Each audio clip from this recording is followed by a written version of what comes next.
சந்திக்க வாய்ப்பு இருக்கா சார்? ஓ பன்னீர்செல்வம் அவர்கள் அமித்ஷா அவர்களை சந்திச்சிருக்காங்க. அடுத்த நீங்க சந்திக்க வாய்ப்பு இருக்கா? உறுதியாக இல்லை. என்னை அழைக்கவும் மாட்டார்கள்.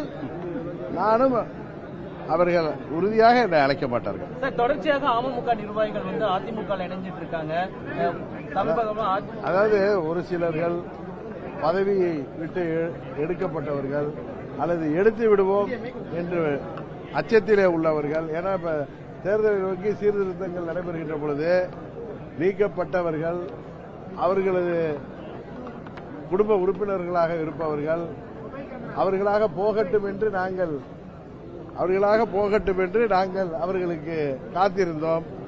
அதே போன்றவர்கள் இன்னும் சில பேர் சுயநலத்திற்காக சுய லாபத்திற்காக விலை கொடுத்து வாங்கப்படுவது உங்களுக்கு தெரியும். அதை பற்றியெல்லாம் இந்த லட்சம் தொண்டர்கள் உறுதியாக கவலைப்பட மாட்டார்கள். இந்த தேர்தலில் துரோகம் வீழ்த்தப்பட வேண்டும் என்பதிலே அம்மா மக்கள் முன்னேற்ற கழகம் உறுதியாக இருக்கிறது. அதைத்தான் இன்றைக்கு அம்மா அவர்களின் நினைவிடத்திலே எங்கள் உறுதிமொழிகளில் ஒன்றாக முக்கியமானதாக அந்த உறுதிமொழியை எல்லோரும் சேர்ந்து எடுத்திருக்கிறோம். செங்கோட்டையன் தொடர்ந்து அதிமுக முன்னாள் எம்எல்ஏக்கள்லாம் மாற்று கட்சியில வந்து இணைறாங்க. இதை எப்படி பார்க்கிறீங்க? அதை பத்தி நான் ஒன்றும் பார்க்க விரும்பவில்லை.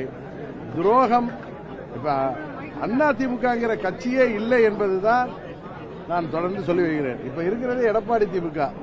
புரட்சி தலைவர் கட்சியை தேர்தலுக்கு பிறகுதான் அங்கே தூங்கிக் கொண்டிருக்கின்ற அல்லது தூங்குவது போல் நடத்திக் கொண்டிருக்கின்ற நிர்வாகிகளும் தொண்டர்களும் விழித்துக் கொள்கின்ற போதுதான் மீண்டும் புரட்சி தலைவரின் அதிமுக உருவாக்க முடியும்.